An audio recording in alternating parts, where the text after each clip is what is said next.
Hello guys, welcome to BRK news. నేను మీ నందు. అమరావతికి సంబంధించిన చాలా డౌట్స్ అయితే కామన్ పీపుల్ దగ్గర నుంచి ప్రతి ఒక్కరికి ఉన్నాయి. అసలు గవర్నమెంట్ ప్రతిసారి మారుతున్నప్పుడల్లా ఈ అమరావతి అప్డేట్స్ కూడా మారుతూ ఉన్నాయి. అసలు దీనిపైన లీగల్ యాక్షన్స్ తీసుకుంటే బాగుంటుంది అని కూడా చాలామంది అనుకుంటున్నారు. అసలు దీనికి సంబంధించి పూర్తి డీటెయిల్స్ మనతో మాట్లాడడానికి పొలిటికల్ అనలిస్ట్ చింతా రాజశేఖర్ గారు ఉన్నారు. మరి ఆయనతో మాట్లాడి మరిన్ని వివరాలు తెలుసుకుందాం. నమస్తే సార్. సార్, అమరావతి రాజధాని గురించి హోప్స్ వస్తాయి. హోప్స్ వచ్చిన కాసేపట్లోనే మళ్ళీ అవన్నీ ఇది చేసేస్తుంది గవర్నమెంట్. అసలు అమరావతి డెవలప్మెంట్ అనేది ఎప్పుడు జరుగుతుంది? అసలు అది ఇప్పట్లో జరిగే పనేనా? అంటే గతంలో ఒక ప్రభుత్వం వచ్చి అమరావతి రాజధాని అని నిర్ణయం తీసుకోవటము, ఆ తర్వాత ఇంకో ప్రభుత్వం వచ్చి ఇది ఫీజిబుల్ కాదు అని చెప్పేసి 3 రాజధానులని తీసుకోవటము, మళ్ళీ పాత ప్రభుత్వం వచ్చి లేదా అమరావతి కొనసాగిస్తామంటాము. డెఫినెట్గా దీనిలో అయితే ఊగిసలాటైతే ఉంది, దాంట్లో డౌట్ లేదు. అమరావతిలో ఇప్పుడు పెట్టుబడి పెట్టాలంటే ఇది ఉంటుందా, కొత్త ప్రభుత్వం వస్తే మారుతుందా లేదా అనేది. అలాగే కొత్త ప్రభుత్వం, ఈ ప్రభుత్వం కంటిన్యూ అవుతుందా అంటే ప్రజలలో మనోభావాలు చూస్తుంటే అప్పుడే కొంత నెగిటివిటీ వచ్చినట్టు మనకు స్పష్టంగా కనబడుతుంది. ఆల్మోస్ట్ ఆన్ ఎవ్రీ సెక్టర్, మీరు రైతులు తీసుకున్నా సరే, స్టూడెంట్స్ తీసుకున్నా సరే, వాలంటీర్స్ అది వేరే ఉంది, అమ్మఒడి పడని వాళ్ళు ఉన్నారు. దాదాపు ప్రతి ఒక్క హామీని ఇంతవరకు మొదలు పెట్టలేదనే ఆగ్రహం అయితే ప్రజల్లో ఉంది. సో ఈ ప్రభుత్వం రాకపోతే మళ్ళీ పరిస్థితి ఏంటి అనేది కూడా మనకి స్పష్టంగా కనబడుతుంది.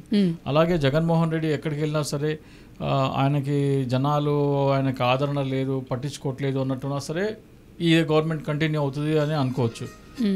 ఈ ప్రభుత్వం పట్ల వ్యతిరేకత ఉందా లేదా అనేది మనం చూస్తే డెఫినెట్గా అయితే కనపడుతుంది. జగన్మోహన్ రెడ్డికి ఆదరణ ఉందంటే రోజు రోజుకి పెరుగుతుంటే కనపడుతుంది. ఆయన ఎక్కడికి వెళ్ళినా కానీ జనాలు వస్తున్నారు. సో దీన్ని బట్టి మరి ఈ ప్రభుత్వం రాకపోతే ఏంటి అనేది అక్కడ ఇన్వెస్ట్ చేసే వాళ్ళు కూడా ఊగిసలాడుతూ ఉంటారు. సో ఈ నేపథ్యంలో అమరావతికి అంత భారీ స్థాయిలో పెట్టుబడులు పెట్టడం అవసరమా లేదా అనేది కూడా ఆలోచించాల్సిన అవసరం ఉంది. ఇది కాకుండా అమరావతి బేసిక్గా ఆ కాన్సెప్టే దాని మీద లీగల్గా లేకపోతే అవినీతికి ఆస్కారం ఉండేలాగా కనబడుతుంది. ఎందుకంటే మనకి ఒక రాజధాని నిర్మించాలంటే మనకు భూమి కావాలి. ఆ భూమి అయితే ప్రభుత్వ భూమి ఉంటుంది, లేదా రైతుల దగ్గర నుంచి కొనుగోలు చేయాలి. రైతుల దగ్గర నుంచి మీరు డైరెక్ట్గా కొనుగోలు చేస్తే ఆ భూమి ప్రభుత్వ భూమి అయిపోతుంది. దానికి 2-3 రకాల చట్టాలు ఉన్నాయి. 2013 భూసేకరణ చట్టం ఒకటి ఉంది. అది కాకుండా మీకు ఇంకో చట్టం కూడా ఉంది. ఏది?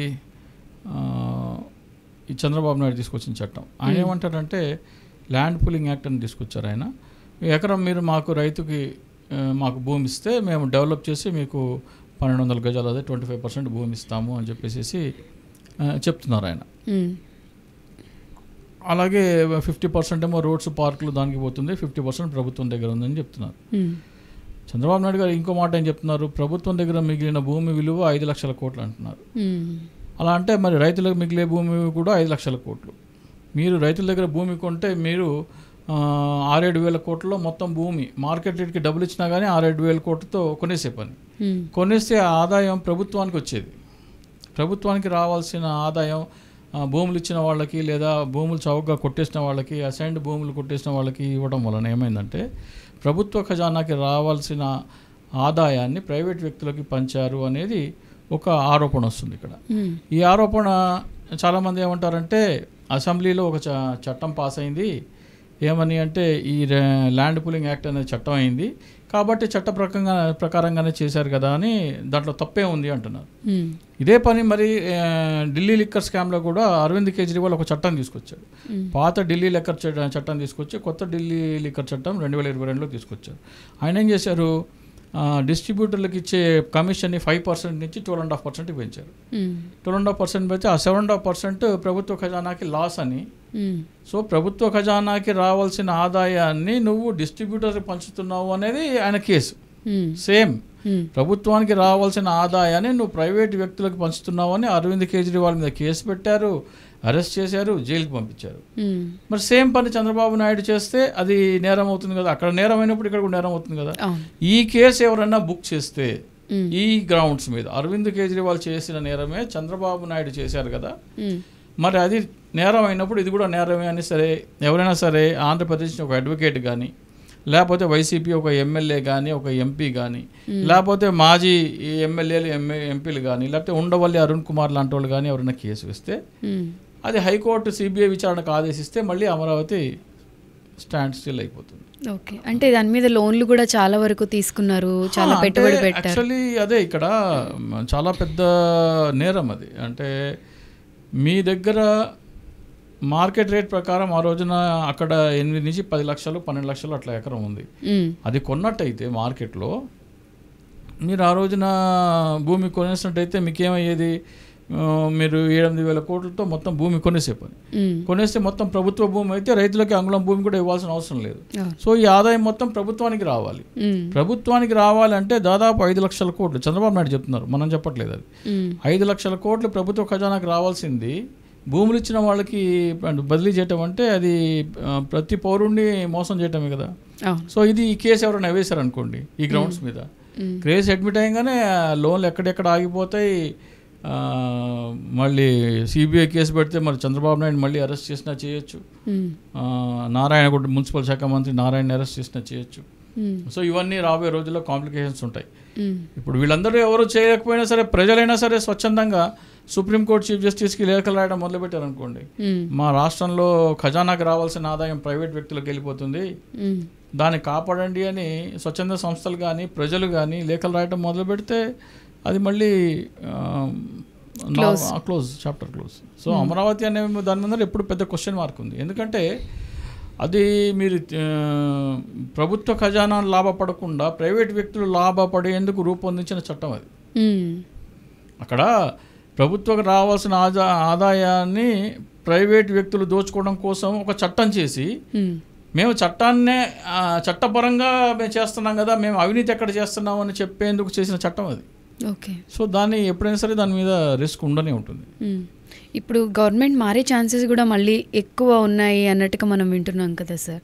గవర్నమెంట్ మారిన తర్వాత కూడా మళ్ళీ సేమ్ రిపీట్ అవుతుంది. గవర్నమెంట్ మారితే ఒకవేళ గవర్నమెంట్ మారితే మళ్ళీ వాళ్ళు 3 రాజధానికి వెళ్తే అప్పుడు ఎలాగో ముప్పై ఉండనే ఉంటుంది. కానీ గవర్నమెంట్ మారకపోయినా ఎవరైనా ఈ కేసు వేస్తే అరవింద్ కేజ్రీవాల్ జైల్లో వేసినప్పుడు ప్రభుత్వ ఖజానాకి రావాల్సిన ఆదాయాన్ని ప్రైవేట్ వ్యక్తులకు ఇస్తున్నాడని జైల్లో వేసినప్పుడు అమరావతిలో కూడా ఖజానాకి రావాల్సిన ఆదాయాన్ని మీరు ప్రైవేట్ వ్యక్తులకు ఇస్తున్నారని కేసు వేస్తే రెండు ఒకటే కేసు. గవర్నమెంట్ రావాల్సిన డబ్బు బయట వాళ్ళకి వెళ్తుంది, రెండు ఒకటే కేసు. అది కేవలం 664 కోట్లకి. సో మీరు 664 కోట్లకి మీరు అరవింద్ కేజ్రీవాల్ని జైల్లో వేస్తే 5 లక్షల కోట్లకి చంద్రబాబు నాయుడు జైల్లో ఎందుకు వేయరు అని ఎవరన్నా కోర్టుకు వెళ్ళారనుకోండి, అంతే. మళ్ళీ ఇదంతా కూడా ఈ బర్డెన్ అంతా కూడా ఎండ్ ఆఫ్ ది డే ప్రజల మీద పడ్డమే కదా సార్. అంటే ఈ రోజునైనా సరే ఇప్పుడు మీరు అగ్రిమెంట్ చేసుకున్నారు, అది రైతులతో అగ్రిమెంట్ చేసుకున్నారు, దాన్ని ఎలా బ్రీచ్ చేస్తారో అని అనుకుంటే కూడా అవినీతి జరుగుతుందని తెలిసిన తర్వాత అవినీతిని ఎలా మీరు ఆపాలి, ప్రభుత్వం ఎలా లాభపడాలి, మీరు 29,000 మంది లాభపడాలని చూడాలా లేకపోతే 5 కోట్ల మంది లాభపడాలని చూడాలా? 5 కోట్ల మంది. 5 కోట్ల మంది అంటే మీరు 5 కోట్ల మంది ఆదాయం తీసుకెళ్ళి 29,000 మందికి పంచుతానంటే కరెక్ట్ కాదు. మీరు ఇప్పుడు అమరావతి రైతులు పాదయాత్ర చేశారు, పాదయాత్ర చేసినప్పుడు ప్రజలందరూ వాళ్ళ మీద పూల వర్షం కురిపించారు. కానీ ప్రజలకి ఇది వైసీపీ ప్రభుత్వం చెప్పినట్టయితే ఏమని, ఇది 5 లక్షల కోట్ల మందికి చెందిన ఆస్తి, ఇది తీసుకెళ్లి 29,000 మందికి పంచుతున్నారు అంటే అప్పుడు పూల వర్షం కాదు రాళ్ల వర్షం పడేది, మా డబ్బులు దోచుకుని మీరు తింటున్నారా అని. ఇది ఎవరు చెప్పట్లేదు, ఇది చెప్పకపోవడం వలన ఇంతవరకు వచ్చింది ఇది. సో అమరావతి అనేది ఖచ్చితంగా అది ఒక పెద్ద స్కామ్. ఆ స్కామ్ కూడా చట్టపరంగా చేద్దామని రూపొందించిన స్కామ్. ఆ స్కామ్ చేయడానికి ఒక చట్టాన్ని తీసుకొచ్చారు, దాన్ని చట్టపరం చేశారు, అంటే లీగలైజ్డ్ అవినీతి. ఓకే, అంటే సార్ ఇప్పుడు పొలిటీషియన్స్ అన్న తర్వాత మారుతూనే ఉంటారు, వాళ్ళు ఏవో యాక్షన్స్ తీసుకుంటారు, ఇవన్నీ జరుగుతూనే ఉంటాయి. గవర్నమెంట్ కూడా దీనిపైన పర్టికులర్గా ఏవైనా కొన్ని రూల్స్ కొన్ని ఇవి పెడితే అట్లీస్ట్ ఇలాంటి అవినీతులు జరగకుండా ఉంటాయి కదా, ఎందుకు పర్టికులర్ లా తీసుకురాలేకపోతున్నారు దీని మీద? అదే ఇప్పుడు లా అంటే ఇప్పుడు చట్టం చంద్రబాబు నాయుడు తీసుకొచ్చింది ల్యాండ్ పూలింగ్ యాక్టే కదా, అది చట్టమే. ఆ చట్టం ఏం చెప్తుంది, 5 కోట్ల మంది చెందిన సంపద దోచి 29,000 మందికి పెట్టమని చెప్తుంది. చట్టమైనా సరే చట్టాన్ని తీసుకొస్తే ఆ చట్టంలో న్యాయబద్ధంగా ఉందా లేదా అనేది కూడా ఇంపార్టెంట్. చట్టం వేరు, న్యాయం వేరు. చట్టబద్ధంగా మీరు అవినీతి చేస్తానంటే అది న్యాయబద్ధం కాదు కదా.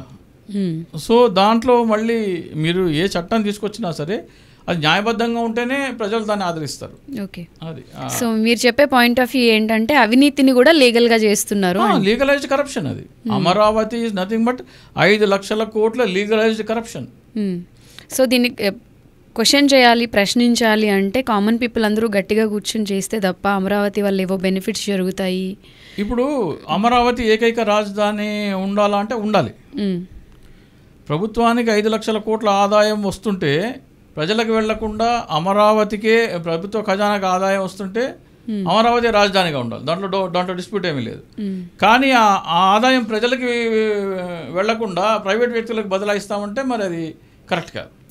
సో దానికోసం ఇప్పుడు ప్రజలైనా సరే, మీరు అన్నారు కదా ప్రజలు లేఖలు రాయడం మొదలు పెడితే, సుప్రీంకోర్టు చీఫ్ జస్టిస్కి ప్రజలు లేఖలు రాశారనుకోండి, మా ప్రభుత్వ ఖజానాకి రావాల్సిన ఆస్తి ఇట్లా ప్రైవేట్ వ్యక్తులకు దోచిపెడుతున్నారు కాబట్టి దీని మీద సిబిఐ విచారణకి ఆదేశించండి అని ఒక్కొక్క గ్రామం నుంచి ఆ గ్రామం జనాభా బట్టి వాళ్ళందరూ ఒక లేఖలు రాసి, ఎందుకంటే అది ఈమెయిల్స్ యాక్సెప్ట్ చేయరు, లేఖ రాసి దాని మీద సంతకం చేసి ఆ గ్రామంలో 500 ఉంటే 500, 1000 ఉంటే 1000, 2000 ఉంటే 5000 ఉంటే ఆ గ్రామం దీన్ని బట్టి ఆ లేఖలన్నీ రిజిస్టర్డ్ పార్సల్ ద్వారా సుప్రీంకోర్టు చీఫ్ జస్టిస్కి ఒక కాపీ, హైకోర్టు చీఫ్ జస్టిస్కి ఒక కాపీ పంపిస్తే డెఫినెట్గా ఇంత అంటే ప్రతి గ్రామం నుంచి లేఖలు వెళ్ళి అనుకోండి విచారణకు ఆదేశిస్తారు. విచారణకు ఆదేశిస్తే దాని మీద సిబిఐ విచారణ జరిగితే ఆ చట్టం ఏదైతే ఉందో ల్యాండ్ పూలింగ్ చట్టం రద్దయి ప్రభుత్వ ఖజానాకి ఆదాయం వచ్చే విధంగా దాన్ని మార్చాలి. రైతుకి ఎకరాకి మీకు 10 లక్షలు ఉండేది, అప్పుడు 20 లక్షలు ఇవ్వండి. రైతు 10 లక్షల భూమిని మీరు 15 కోట్లకి తీసుకెళ్తానంటే ఎట్లా? రైతు మాత్రమే లాభపడాలంటే ఎట్లా? చాలామంది ఏమంటారంటే అక్కడ రైతులు భూములు ఇచ్చారు కాబట్టి వాళ్లే కదా లాభపడేది అంటారు. రైతులు భూములు ఇచ్చారు సరే, వాళ్ళ ఎకరా 10 లక్షలు ఉంటే 20 లక్షలు తీసుకోండి. కానీ రైతు భూమి విలువ ఎందుకు పెరుగుతుంది? అసెంబ్లీ, హైకోర్టు, సెక్రటేరియట్, ప్రభుత్వ భవనాలు ఇవన్నీ ఎవరివి? ప్రజల ఆస్తి. ప్రజల ఆస్తి వాళ్ళ భూమిలో కడితేనే వాళ్ళ భూమి విలువ పెరుగుతుంది. సో వాళ్ళ భూముల విలువ పెరగడానికి కారణం ప్రజలు కానీ రైతులు కాదు. అక్కడ ఏమైనా సరే కోహినూరు వజ్రాలు దొరికినాయా, బంగారు గనులు ఏమైనా దొరికినాయా అంటే సరే రైతులకు వాటా ఇచ్చినా తప్పులేదు. ప్రజల వలన వాళ్ళ భూముల విలువ పెరుగుతున్నప్పుడు మీరు రూపాయికి 2 రూపాయలు తీసుకోండి, అంతవరకే. అంతేగాని మేము 10 లక్షల భూమి ఇచ్చేసి 15 కోట్లు మాకు తిరిగి కావాలి అంటే అది ప్రజలకు రావాల్సింది మీరు దోచుకొని తీసుకుంటాం కరెక్ట్ కాదు. ఒక పాయింట్ ఆఫ్ వ్యూలో మీరు చెప్పింది కూడా కరెక్టే సార్. సార్ ఫైనల్గా అమరావతి గురించి మీరు ఏం చెప్తారు? అమరావతి ఏకైక రాజధాని ఉండాలంటే చంద్రబాబు నాయుడు గారు ముందు మీరు ల్యాండ్ పూలింగ్ యాక్ట్ రద్దు చేయండి. ల్యాండ్ పూలింగ్ యాక్ట్ రద్దు చేసి రైతులకి గత 10 సంవత్సరాలుగా వాళ్ళకి కౌలు ఇస్తున్నారు, పంట డబ్బులు ఇస్తున్నారు. పంట డబ్బులు ఇస్తున్నారు కాబట్టి ఎకరా ఆ రోజున 10 లక్షలు ఉండేది, యావరేజ్ని ఎకరా 20 లక్షలు కట్టించేసేసి భూమి మొత్తము ప్రభుత్వానికి హ్యాండ్ ఓవర్ చేసుకుని ఆ లాభం ఏదైతే ఉందో ప్రభుత్వం పొందేలా చూడాలి. ప్రభుత్వం అంటే బట్ ఇండైరెక్ట్లీ ప్రజలే. ప్రభుత్వ ఖజానాకి డబ్బులు వచ్చినాయి అంటే ఇండైరెక్ట్గా ప్రజలకు వచ్చినట్టు.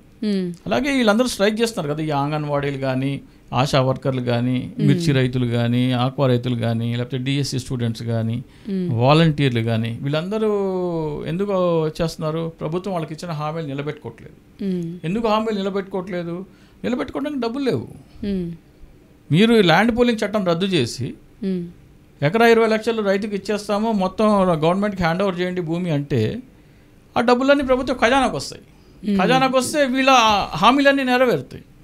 సో వీళ్ళందరికీ కూడా నేను చెప్తున్నాను, ఈ అంగన్వాడీలు కానీ, ఆశా వర్కర్లు కానీ, వాలంటీర్లు కానీ, డిఎస్సి గ్రూప్ 2 విద్యార్థులు కానీ, లేకపోతే అమ్మఒడి రాని తల్లులు కానీ, రైతులు కానీ, వీళ్ళందరూ వాళ్ళు లెటర్స్ రాయండి. సుప్రీంకోర్టు చీఫ్ జస్టిస్కి లెటర్స్ రాసి ఇట్లా అమరావతిలో అవినీతి జరుగుతుంది, ఖజానాకి రావాల్సిన డబ్బులు ప్రైవేట్ వ్యక్తులకు వెళ్తున్నాయి, సిబిఐ విచారణ జరిపించి దాని మీద చర్యలు తీసుకుంటే ఆ అవినీతిని ఆపి మాకు ప్రజలకి లబ్ధి చేకూరేలాగా చర్యలు తీసుకోండి అని సుప్రీంకోర్టు చీఫ్ జస్టిస్కి లేఖలు రాస్తే వాళ్ళు లాభపడతారు. వాళ్ళు పోరాటాలు చేస్తే వచ్చే డబ్బులేం రావు, ఈ పని చేస్తే డబ్బులు వస్తాయి. డబ్బులు ఖజానాకు వస్తే మీ హామీలు నెరవేరుతాయి. సో ఇప్పుడు వాళ్ళకి ఏం చేయాలి, ఎలా చేయాలనేది తెలియదు కాబట్టి డైరెక్ట్గా కేసులు, కంప్లైంట్లు కాకుండా లేఖ రాయాలి అని అంటారు. లేఖ కావాలంటే మీకు పంపిస్తాను ఫార్మాట్, మీరు డిస్క్రిప్షన్లో పెడతానంటే ఆ లేఖ నమూనా కూడా పెడతాను నేను. ఓకే. సో వాళ్ళు మన వ్యూవర్స్ ఎవరైనా సరే ఏ గ్రామం నుంచి అయినా సరే రావాలనుకుంటే ఈ డిటిపి సెంటర్కి వెళ్ళి దీంట్లో ఇది లెటర్ ఉందంటే కదా సుప్రీంకోర్టు చీఫ్ జస్టిస్కి, ఆ లెటర్ తీసి కొంచెం ప్రింట్అవుట్ తీసి ఇవ్వండి అంటే ఆ డిటిపి సెంటర్ వాళ్ళు మన డిస్క్రిప్షన్లో ఉన్న లెటర్ డౌన్లోడ్ చేసుకుని వాళ్ళకి ప్రింట్అవుట్లు ఇస్తే ఆ గ్రామంలో 1000 మంది ఉంటే 1000 మంది, 2000 మంది ఉంటే 2000 మందికి ఆ లెటర్స్ వాళ్ళు ప్రింట్ తీసుకుని ఆ గ్రామం నుంచి అందరు సంతకాలు సేకరించి ఒక కాపీ గౌరవ సుప్రీంకోర్టు చీఫ్ జస్టిస్, ఒక కాపీ గౌరవ హైకోర్టు చీఫ్ జస్టిస్కి రాస్తే అప్పుడు ఏమవుతుందంటే ఆ సిబిఐ విచారణ ఆదేశించగానే చంద్రబాబు నాయుడు కూడా అప్రమత్తమయ్యి ఆ ల్యాండ్ పూలింగ్ చట్టం ఏదో రద్దు చేసేసి ప్రజలకి లబ్ధి చేకూరేలాగా దాన్ని మారుస్తున్నాను అంటే డెఫినెట్గా ప్రజలు లబ్ధి పొందుతారు. అంతిమంగా ప్రజలు లబ్ధి పొందాలి, కొందరు వ్యక్తులు కాదు. ఓకే, సో లేఖలు రాయడం వల్ల మనకి ప్రాపర్ ఆన్సరు ప్రాపర్ లేఖలు రాసి సిబిఐ విచారణ అనగానే చంద్రబాబు నాయుడు ఆ చట్టాన్ని రద్దు చేయక తప్పదు. ఓకే, ఎప్పుడైతే లేఖలు రాయడం మొదలుపెట్టారో అమరావతి చట్టాన్నే రద్దు చేయక తప్పదు, ల్యాండ్ పూలింగ్ యాక్ట్ని రద్దు చేయక తప్పదు. Okay, okay sir, thank you.